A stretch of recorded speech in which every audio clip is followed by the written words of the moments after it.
Hi everyone, welcome back to the channel. My name's Bryony and I'm one half of the Indecisive Readers. Today I'm here to do kind of my August TBR but also my unread books on my NetGalley list, because I mostly want to spend August catching up on the books I haven't read and have been on my NetGalley shelf for about a year probably. I think I got my first ones in August, so yeah, I'm just going to go through those first. I do have a couple of other ones, but I will go through them afterwards. So the first one on my list is The Girl in the Tree by Sebnem Güzel. I'm just going to read the summary. I think it's translated from Turkish. A young woman climbs the tallest tree in Istanbul's centuries-old Gulen Park, determined to live out the rest of her days there. Perched in an abandoned stork's nest in a sanctuary of branches and leaves, she tries to make sense of the rising tide of violence in the world below. Torn between the desire to forget all that has happened and the need to remember, her story and the stories of those around her begins to unfold. Then unexpectedly comes a soulmate with a shared destiny. A lonely boy working at a nearby hotel looks up and falls in love. The two share stories of the fates of their families, of a changing city, and of their political awakenings in the Gezi Park protests. Together they navigate their histories of love and loss, set against the backdrop of societal tension leading up to the tragic bombing that marked a turn in Turkey's democracy and sent a young girl fleeing into the trees. So, that's quite interesting, just can't remember anything about it. Next on my list is Monsterous Heart by Claire McKenna. I think it came out in March, but I had it for ages because I like the sea and it's set at the sea. When Arden Beacon is sent to the lighthouse, she's simply a woman with a job to do. She neither seeks nor expects distraction. After years tainted by disappointment, Arden is finally taken up her family's profession. She must prove herself worthy of her name, for she has nothing else. But the coast she has been tasked with lighting is far from the world she knows. The salt-swept backwater town of Vigil is battered by a sea teeming with colossal ancient beasts. It is a place of secrets, rumours and light-tipped and tight-lipped expectations of a woman's place. More than anyone, the folk of Vigil whisper about Arden's new neighbour, Jonah Riven, hunter of leviathans. He murdered his wife, they whisper. A perfect golden girl full of charm and potential, so very different to Arden Beacon. They say he is as much a monster as his prey, but Arden cannot get this strange, dark stranger out of her head. So I like the sound of the fantasy, but it also sounds like the romance is a big part, and I'm just not feeling it. And also, if you scroll down on NetGalley, you know, it gives you like a little NetGalley, Goodreads. It gives you a little 3 reviews that you can see, and the 3 that are there are all 2 stars, so that doesn't encourage me to pick it up, but I will. Next is Heart and Soul by Kristen Burnham. It says, girl meets boy, boy falls for girl, girl discovers that boy is a runaway K-pop idol in making. Merrily Heart has been doing her best to keep things together since her mother left, her art a welcome escape from her depressing new reality. But things seem to go more awry the moment her next-door neighbour's enigmatic and mysterious nephew arrives from South Korea. He is moody, cocky and utterly infuriating, but when Mary's closest friends betray her and her father crushes her dream of going to art school, Mary finds herself drawn to Lee, who seems to live within even greater shadows than her own. And just when she thought things couldn't get any crazier, Mary's world is upended when she discovers Lee's big and bizarre secret. He is none other than a runaway member of the K-pop mega group Thunder. And then it goes on. I have never shown any interest in K-pop. I don't know why I requested it, apart from the fact I think I requested it when NetGalley was new, and therefore I was just requesting everything. But I ought to read that. It's quite short. It says it's 250 pages. It could be quite quick. The next on my list is The Dragon Republic by R.F. Kuang. This is the sequel to The Poppy War. Let me find the blurb for The Poppy War. I've read The Poppy War, but I have no interest in it. Like, it's one of those series that everyone else has loved, but I read it and I listened to the audiobook and I just couldn't get into it. And now I've got the sequel and I know I need to read it, but I just don't want to. Like, if I didn't have to, I wouldn't have carried on. So I've actually sent it to Sam to be like, will you read it for me and review it? But we will see. When Rin aced the Keiju, the empire-wide test to find the most talented youth to learn at the academies, it was a shock to everyone. To the test officials who couldn't believe a war orphan from the Rusa province could pass without cheating, to Rin's guardians who believed they'd finally be able to marry her off and further their criminal enterprise, and to Rin herself, who realised she was finally free of the servitude and despair that made up her daily existence. That she got into Sinagard, the most elite military school in Nakan, was even more surprising. But surprises aren't always good, because being a dark-skinned peasant girl from the south is not an easy thing at Sinagard. Targeted from the outset by rival classmates for her colour, poverty and gender, Rin discovers she possesses a lethal, unearthly power, an aptitude for the nearly mythical art of shamanism. Exploring the depths of her gift with the help of a seemingly insane teacher and psychoactive substances, Rin learns that gods long thought dead are very much alive, and that mastering control over those powers can mean more than just surviving school. For while the Nikara Empire is at peace, the Federation of Mugen still lurks across a narrow sea. The militarily advanced Federation occupied Nakan for decades after the First Poppy War, and only barely lost the continent in the second. And while most of the people are complacent to go about their lives, a few are aware that a third Poppy War is just a spark away. And then there's magic as well, but there's long enough to read. And I just don't know. I don't want to read it. If I do read it, I'll just get the audiobook again. But I don't know why I don't like it, other than I'm just not interested. And so I feel like reviewing it would be wrong and not a proper, accurate opinion on it.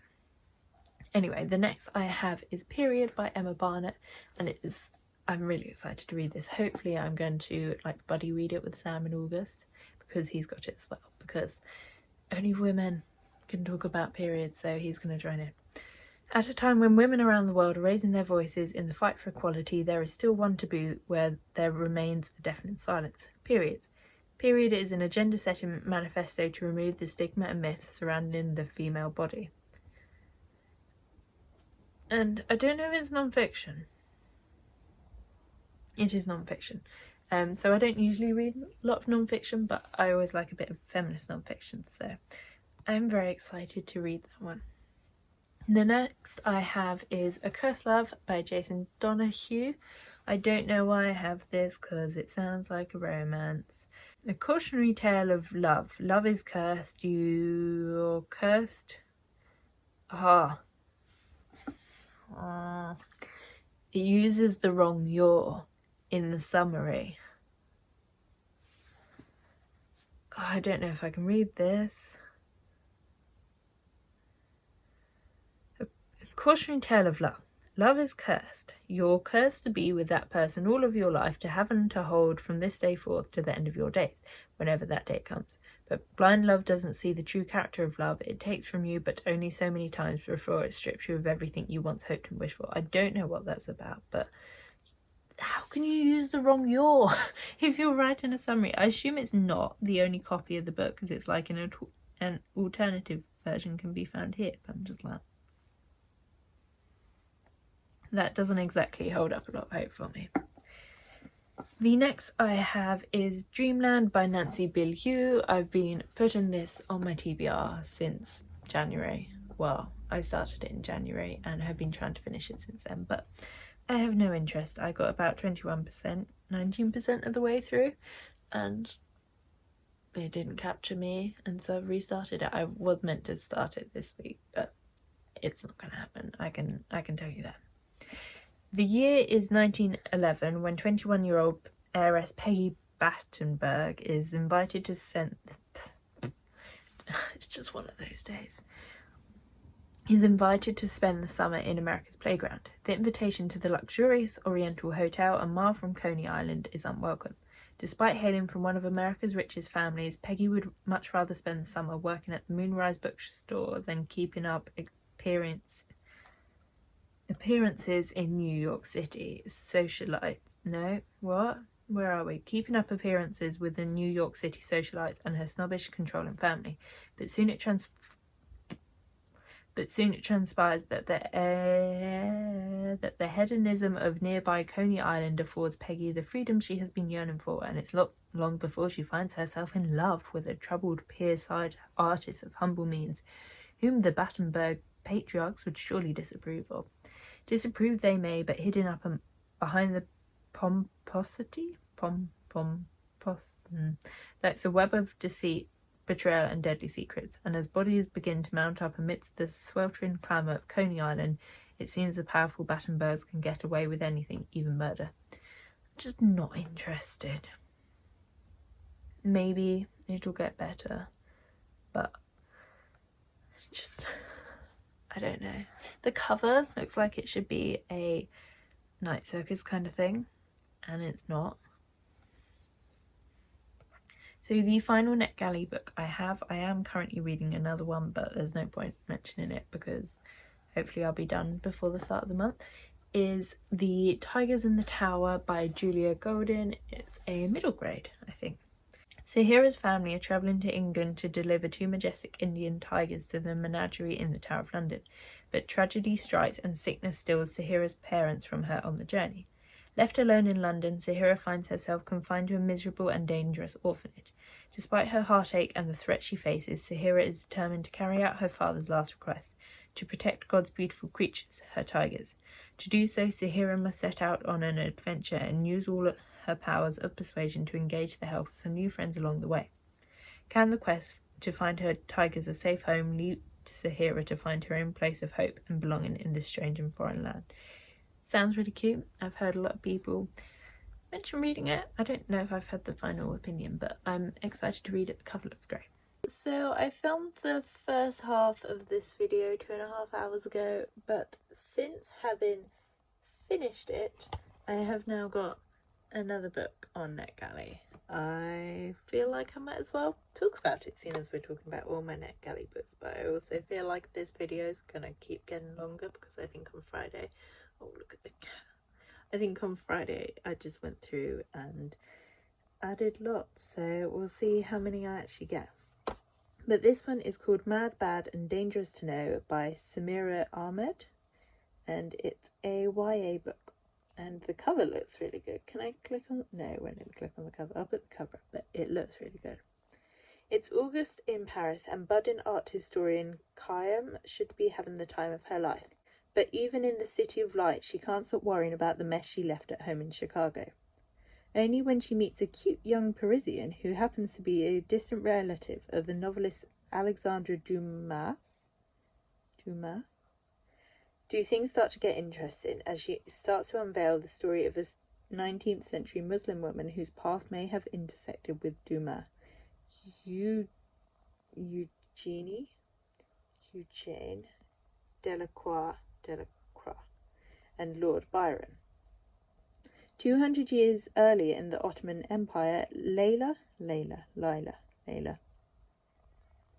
is the most favoured woman in the Pasha's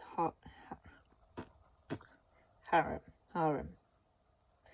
Her position is meant to be coveted, but she's struggling to survive as she fights to keep her true love hidden from her jealous captor.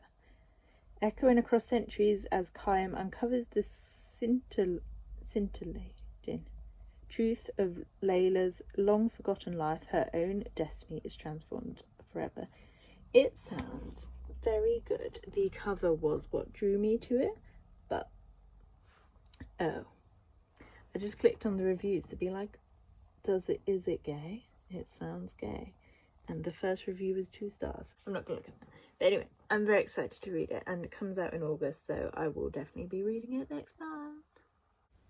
So the final arc I have to read is not from NetGalley, it's from Edelweiss.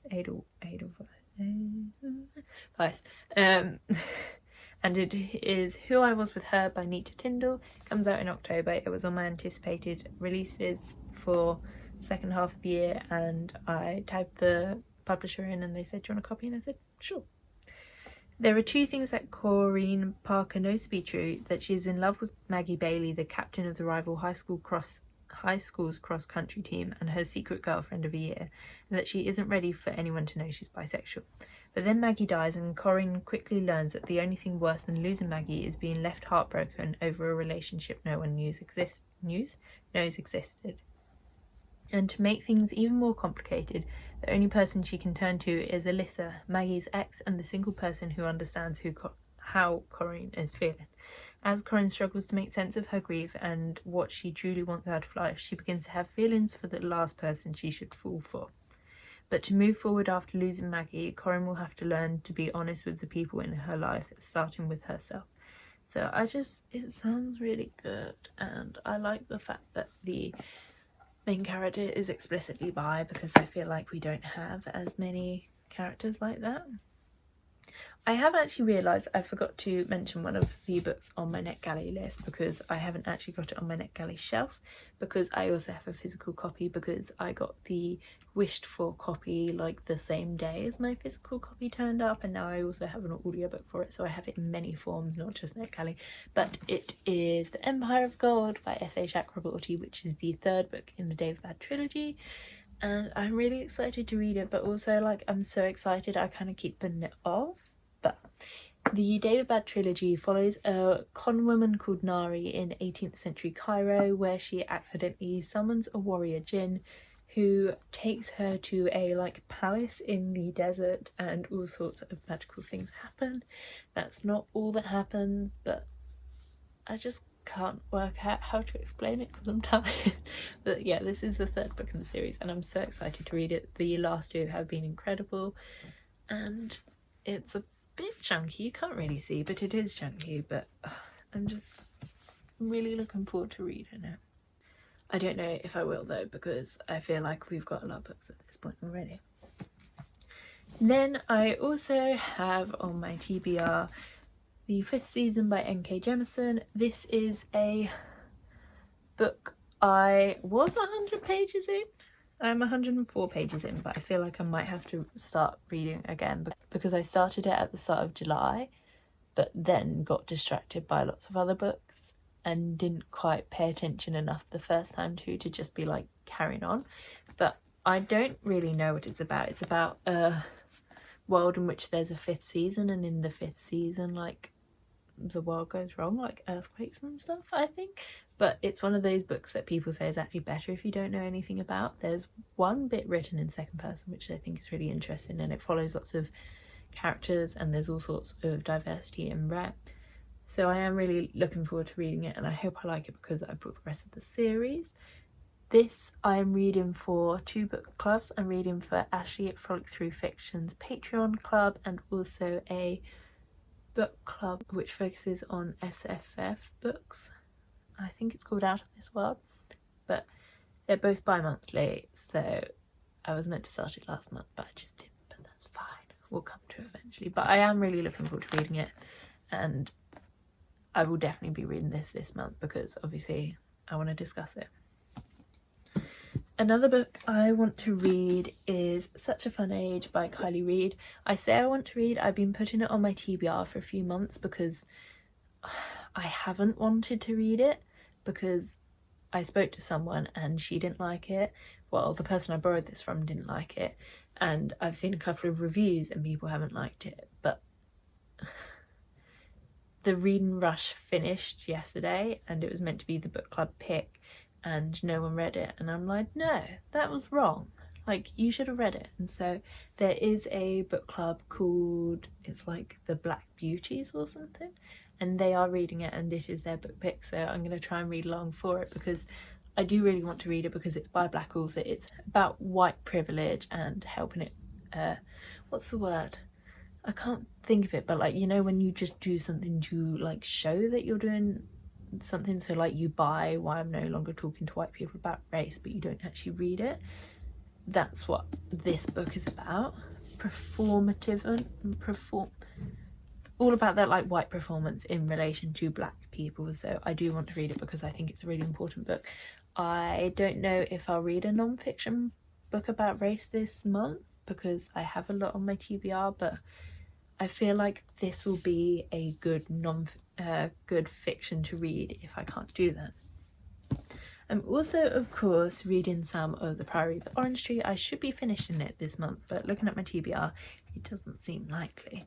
So I'm meant to be starting August on page 663, which is about 140 pages from the end, but I've got 300 pages of it to read this month. This week I've got that much to read this week, and that doesn't seem likely, so I don't actually know where I'll be starting with it, but I want to catch up, so if people want to talk about it, I am there as a talking point, but I feel like I've spoken about this book enough on my channel for now, so I'm not going to explain what it's about at the moment. So yeah, I don't know which of those books exactly I'll be reading in August, but I will be choosing from that selection. Hopefully I'll read a lot of them. The physical books, I'll probably actually try to read all of them, at least some of them. And the ARCs, the ones that come out this year, I will be prioritising because the rest are already out and I should have read them by now anyway. But yeah, if you read any of these books, please let me know which ones I should be prioritising. Let me know if there are ones you want to hear my opinions on, and I will also try and prioritise those. Please give this video a thumbs up if you enjoyed it, subscribe if you're not already, and I will see you in the next video. Bye!